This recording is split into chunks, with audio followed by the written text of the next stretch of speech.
বাবা মার ভিটেতে এই পাপের ছোঁয়া আমি কিছুতেই রাখতে দেবো না, কিছুতেই না, কিছুতেই।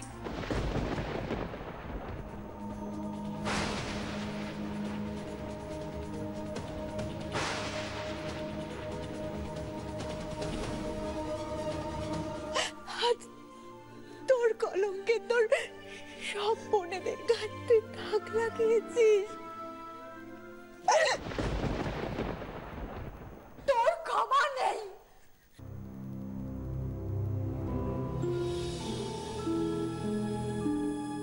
মিছরি, আমি কিন্তু আমার কথার জবাব এখনো পাইনি। মেজদির ওই ছবিগুলো তুমি কোথা থেকে পেয়েছো? মিছরি, আমার কথার উত্তর দাও, চুপ করে থেকো না, বলো। না না, ভূতকে সত্যিটা বলা যাবে না, কিছুতেই না, তাহলে ভূতর সন্দেহ হবে এই ছবিগুলো কে পাঠালো। কথায় কথায় হয়তো মামুর নাম বেরিয়ে আসতে পারে। না না, আজকে তুমি অনেক ভেবে চিনতে সাজিয়ে গুছিয়ে যাই বলো না কেন, আমি কিন্তু ঠিক বুঝতে পারবো তুমি কোনটা সত্যি বলছো আর কোনটা মিথ্যে। ভূত আমি দেখো মিছরি, তুমি দিনের পর দিন আমায় মিথ্যে বলেছো, আমাকে ধোঁয়াশার মধ্যে রেখেছো, কিন্তু আমি বুঝতে পারছি না তুমি কেন এরকম করছো। একটা সত্যি কথা বলছি মিছরি, স্বামী স্ত্রীর সম্পর্কের মধ্যে যখন এই ছলনা, এই মিথ্যে এসে যায় না, সেই সম্পর্ক কিন্তু আর টেকে না। ভূত হ্যাঁ মিছরি, মিছরি, মিছরি, হয়তো তুমি এই ব্যাপারটার মধ্যে সেভাবে ইনভলভ নও, কিন্তু আমার মনের মধ্যে তোমার সম্পর্কে একটা অবিশ্বাস জন্মাচ্ছে। মিছরি, মিছরি, আমি একটা ব্যাপারে পরিষ্কার, আমি যাকে ভালোবাসি তার উপর ভরসা করতে চাই, তাকে বিশ্বাস করতে চাই মিছরি। বেশ, আমার প্রতি যখন তোমার এতটাই অবিশ্বাস, তাহলে শোনো, মেজদির জিনিসপত্র পরিষ্কার করতে গিয়ে আমি ছবিগুলো পেয়েছি। তাহলে তুমি সেগুলোকে আবার ট্রাঙ্কের মধ্যে রেখেছিলে কেন? কেন তুমি সবাইকে ডেকে দেখাওনি? তুমি তো আমাকে বলতে পারতে, আমি তোমার সঙ্গে আলোচনা করে কোনো একটা ডিসিশন নিতে পারতাম যে বড়দিমার এই অবস্থায় আমরা সবাইকে ব্যাপারটা বলবো না, চেপে যাব। আসলে মিছরি, মিছরি, তুমি এখনো পর্যন্ত আমাকে আমাকে নিজের বলে ভাবতেই পারো না। তো দেখো, আমি চাইনি মেজদি সবার সামনে ইনসাল্টেড হোক, আমি চাইনি মেজদির ছবিগুলো দেখে সবাই মেজদিকে মিসআন্ডারস্ট্যান্ড করুক, আমি চেয়েছি মেজদি নিজে নিজের কৈফিয়ত দিক। নিশ্চয়ই মেজদিরও কিছু বলার ছিল। না মিছরি, মেজদির কিচ্ছু বলার নেই। মেজদির যদি কিছু বলার থাকতো তখন বলতো। মিছরি, আমিও চেয়েছিলাম মেজদি সবার সামনে নিজেকে নির্দোষ প্রমাণ করুক, কিন্তু মেজদি সেটা করেনি। এখন তো আমারও মেজদির উপর ঘেন্না হচ্ছে, ঘেন্না।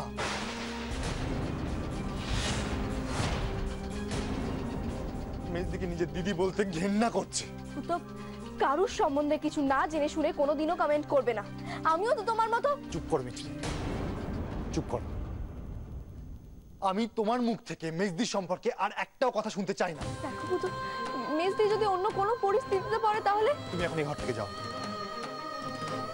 আমি একটু একা থাকতে চাই, তুমি যাও।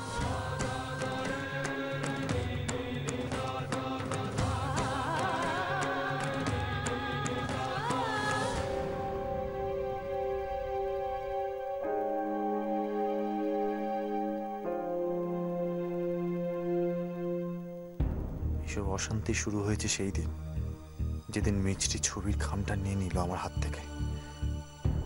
সেই অদ্ভুত ছবিগুলো গুবলু, গুবলু বলতে পারে। খোটা দিচ্ছে ইনু, খোটা দিচ্ছে, আমাদের শোনাচ্ছে। সেই যে রে আমার অসুখের সময় রাত জেগেছিল সারা রাত মাথার গোড়ায় বসে, সেই যে ঠাকুরের কাছে পুজো দিয়েছিল, মানত করেছিল আমার জন্য, তারই প্রতিদান চাইছে ইনু এখন। তার প্রতিদান চাইছে, তার জন্য যত নোংরামি করে যাবে আমাদেরকে নাকি ওকে সাপোর্ট করে যেতে হবে।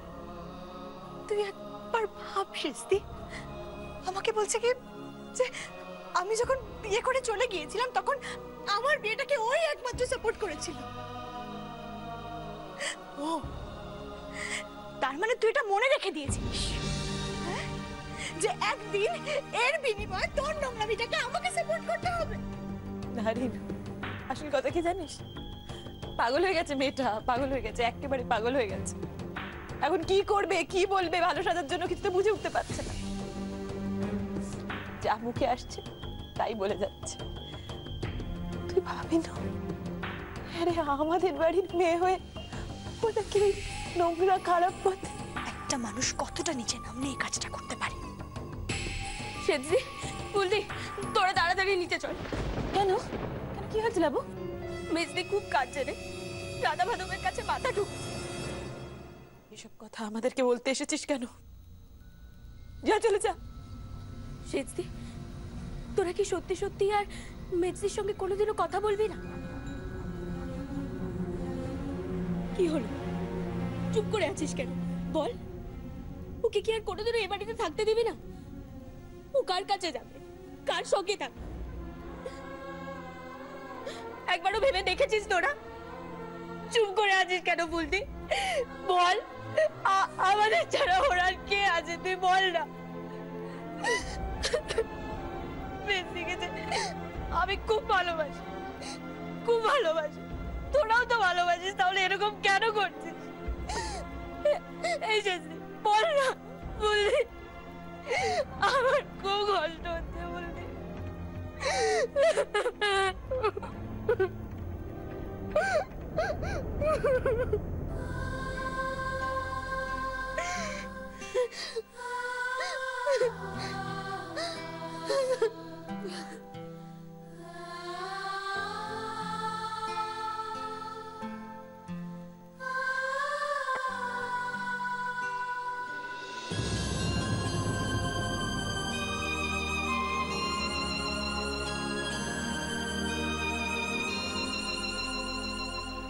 মেয়েটাকে আর কত কষ্ট দিবি, আর নিজেও বা কত কষ্ট পাবে?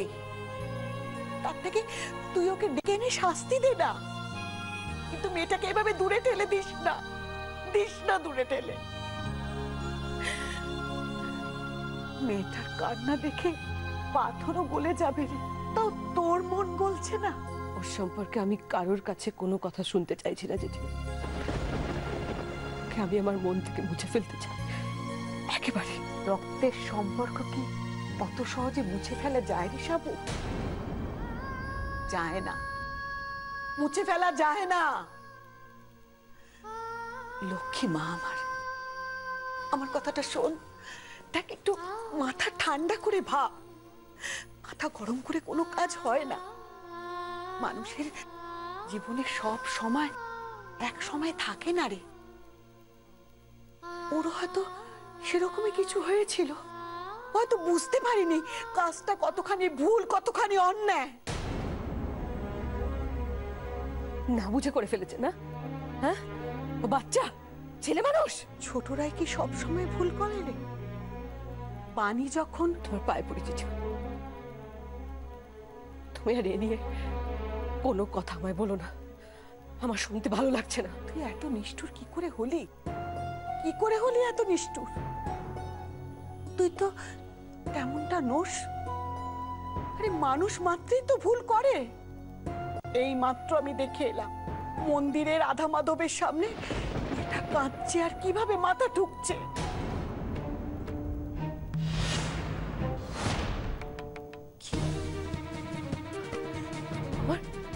আমার রাধা মাধবের সামনে? বিনু, বিনি ওকে ওকে তো ঘরেই ঢুকতে দিচ্ছে না। ওর সাথে কি খারাপ ব্যবহার করছে। তো মেয়েটা কোথায় যাবে? তাই ওই মন্দিরের সামনে বসে আছে, তখন থেকে আর কাঁদছে আর মাথা ঢুকছে। এত বড় সাহস, এত বড় সাহস! এভাবে গেল পরে ও সাবো। ঠাকুর, ঠাকুর তুমি তো সব জানো। তুমি তো জানো যে আমি কেন এ পথে পা দিয়েছিলাম।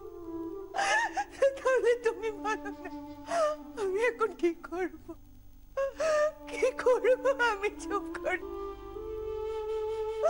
বলো না আমি এখন কি করব? কি করব?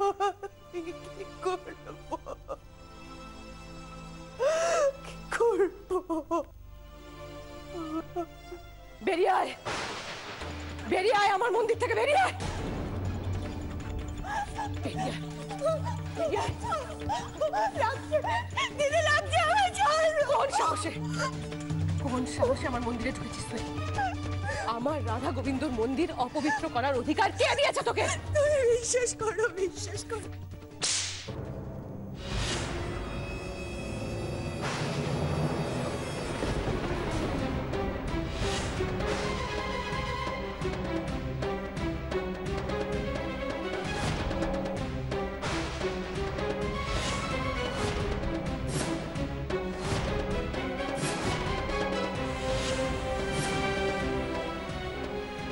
এই মন্দির, এই বাড়িতে রাধা গোবিন্দর বাস।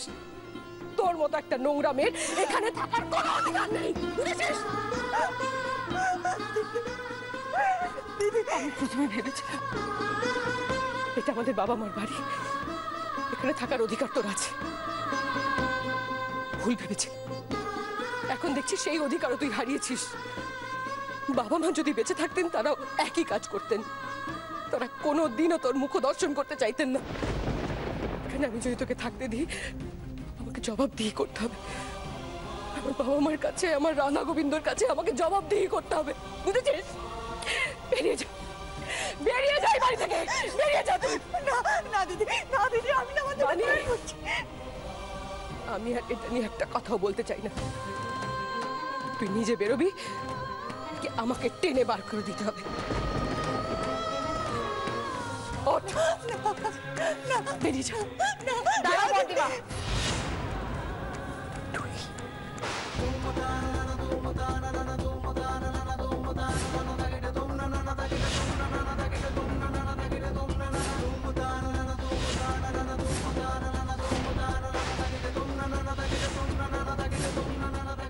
হ্যাঁ, আমি মেজদিকে যদি এই বাড়ি থেকে চলে যেতেই হয়, তাহলে আমিও এই বাড়ি থেকে চলে যাব।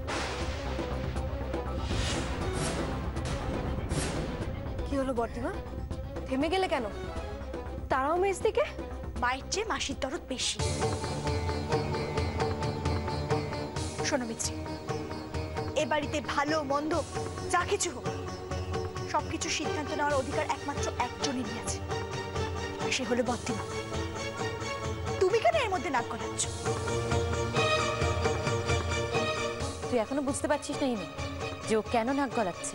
আমি তো গোড়া থেকেই বলে আসছি, গোটা ঘটনার সঙ্গে ওরও কিন্তু একটা ভীষণভাবে যোগাযোগ রয়েছে।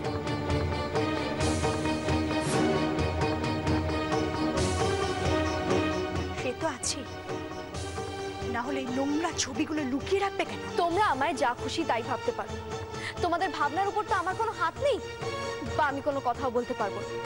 কিন্তু মেজদি যদি এই বাড়ি থেকে চলে যায়, তাহলে আমিও চলে যাব। মেজদিকে আমি একা ছাড়বো না। কোথায় যাবি তুই? ওর সাথে কেন যাবি তুই? হ্যাঁ, কি জবাবদিহি করবো আমি তোর মামাকে? জানি না। তোমার কোনো প্রশ্নের উত্তর আমি জানি না, শুধু আমি এইটুকু জানি, মিস্তিকে আমি একা ছাড়বো না। চলো মিস্তি, আমরা এখান থেকে চলে যাই। কেউ যখন আমাদের কোনো কথা শুনতেই চাইছে না, পুরো ব্যাপারটা না জেনে শুনে বিচার করে যাচ্ছে, তখন আমাদের এখানে থাকার কোনো প্রয়োজন নেই।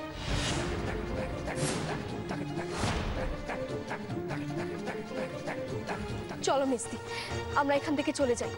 কেউ যখন আমাদের কোনো কথা শুনতেই চাইছে না, পুরো ব্যাপারটা না জেনে শুনে বিচার করে যাচ্ছে, তখন আমাদের এখানে থাকার কোনো প্রয়োজন নেই। চলো চলো, আমরা এখান থেকে চলে যাই। এই পুরো পৃথিবীতে আমাদের নিশ্চয়ই কোনো না কোনো থাকার জায়গা হয়ে যাবে। চলো। কোথায় যাচ্ছ তুমি? মিছরি, তোমার কাছ থেকে আমার অনেক কথার কৈফিয়ত চাই। আমার সব প্রশ্নের উত্তর না দিয়ে তুমি কোথাও যেতে পারবে না। আমি তোমার স্বামী, আর সেই অধিকারে তোমার থেকে অনেক প্রশ্নের উত্তর চাই আমার। সেই প্রশ্নের উত্তর না দিয়ে যদি তুমি চলে যাও, তাহলে আমি বুঝবো আমাদের সম্পর্কটা তুমি অস্বীকার করো। এসব কি বলছিস পুত? নিজেদের মধ্যে কেন ঝগড়া করছিস বাবা?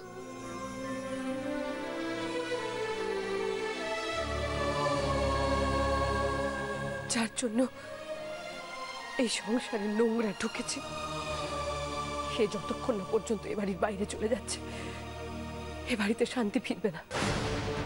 আমি আমি তাই তো ভাবছি, বেশ কিছুদিন ধরে এরকম লাগছে কেন আমার, এ বাড়ির পরিবেশ এরকম অশান্ত হয়ে উঠেছে কেন?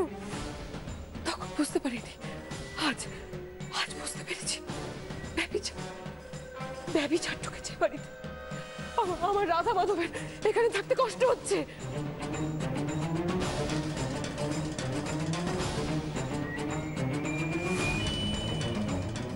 বেরিয়ে যেতে হবে তোকে, বেরিয়ে যা, বেরিয়ে যা মানে চল এখান থেকে। এখন আমাকে বের করে আর কোনো উপায় নেই, বেরোতেই হবে। তুমি কোথাও যাবে না, এখানেই থাকবে তুমি। তোমার সঙ্গে আমার অনেক কিছু কথা আছে। পুতো প্লিজ আমায় যেতে দাও। তুমি বুঝতে পারছো না তোমরা কত বড় একটা অন্যায় করছো, কত বড় একটা জিনিস হারাচ্ছ তোমরা বুঝতে পারছো না।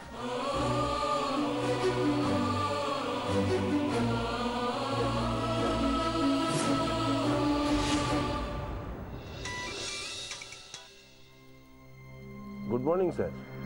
Good morning. হ্যাঁ স্যার বলুন। Thank you very much. হ্যাঁ বলছি থ্যাংক ইউ। কেন স্যার? আপনি অন্তত একটা খবর আমাকে ঠিক দিয়েছেন, শিবানী সরকারের খবরটা। ও যে একটা কল সেন্টারে কাজ করে না, একটা সস্তা বারে গান গায়, সেই খবরটা।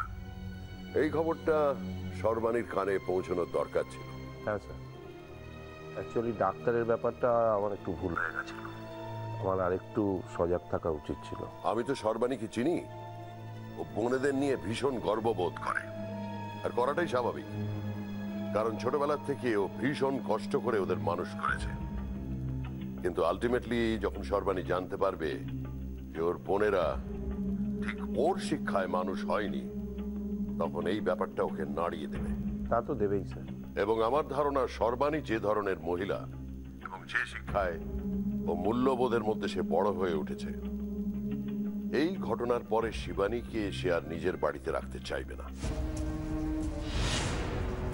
হ্যাঁ স্যার। শুনুন, ওই সরকার বাড়ির সমস্ত খবর আমার চাই।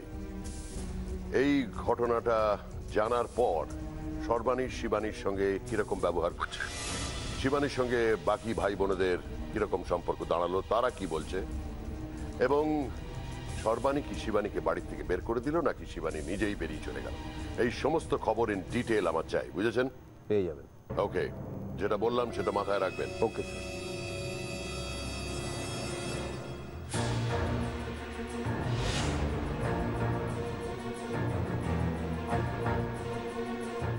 দাও বলছি।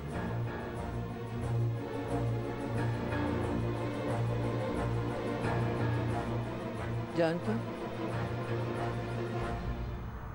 কি সব করছিস বলতো? আমার ভীষণ ভয় করছে। কি এমন কলকাঠি নেড়েছিস যে সর্বাণী শিবানীকে বাড়ি থেকে তাড়িয়ে দেবে? দিদি সোজা বেরিয়ে যাবি এই বাড়িতে, সোজা বেরিয়ে যাবি। এবারের মতো আমাকে ক্ষমা করে দাও, করে দিন, আমি এক কাজ করব। ওরে ও সাবু, সাবু, সাবু, আমার কথা শুনবা। এর মধ্যে কথা বলতে শোনা যাচ্ছে না। আমার এই বাড়িতে কোনো অলক্ষী পাপীর ঠাঁই নেই। বেরিয়ে যাও।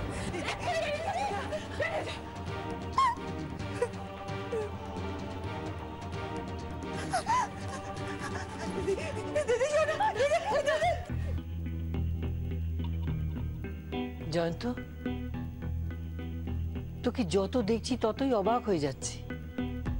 একটা মানুষের এত পরিবর্তন হতে পারে? অবস্থার পরিপ্রেক্ষিতেই মানুষের চলার পথ ঠিক হয়ে যায় মাসিমণি। তখন নিজেদের ভবিতব্য আমরা নিজেরাই ঠিক করতে পারি না।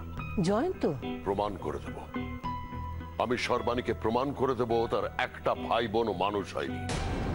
যাদেরকে মানুষ করার অজুহাতে সে আমাকে দূরে সরিয়ে রেখেছে, আমি তাদের আসল চেহারাটা দেখিয়ে দেব।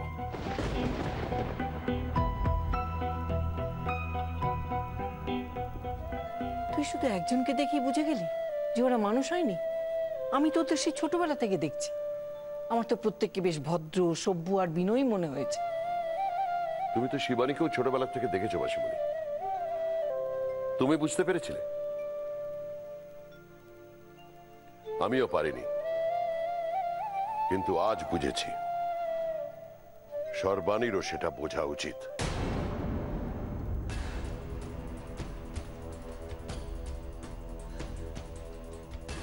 এসব তুই কি করছিস জয়ন্ত? আমার ভীষণ ভয় করছে। তুমি ভয় পাচ্ছ কেন মাসিমণি? আমার কোনো পরিবর্তন হয়নি, আমি সেই জয়ন্তই আছি। না না, আর সময় নষ্ট করলে চলবে না, পরের লক্ষ্যগুলোকে স্থির করে ফেলতে হবে। জয়ন্ত, এই জয়ন্ত, তুই এক সময় ওই শিবানীকে, হ্যাঁ ওই শিবানীকেই নিজের মেয়ের মতো ভালোবাসতিস, বলতিস ওর মতো মেয়ে হয় না। মাসিমণি, সেই সময়টা ছিল অন্য। মাথাটা একটু ঠান্ডা কর বাবা, একটু ভেবে দেখ। রাগ মানুষকে একদম চন্ডাল করে দেয়, সব ধ্বংস করে দেয়। তার সঙ্গে সঙ্গে কাছের মানুষগুলোকেও।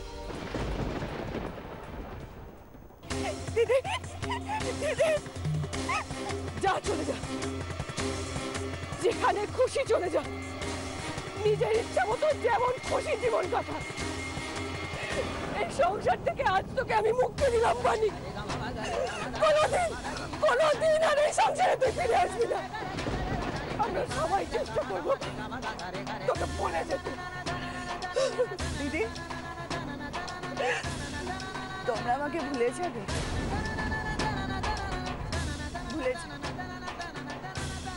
আমি চলে যাচ্ছি, আর কোনোদিন আসবো না। কিন্তু একটা বার যাওয়ার আগে তোমাকে প্রণাম করতে চাই।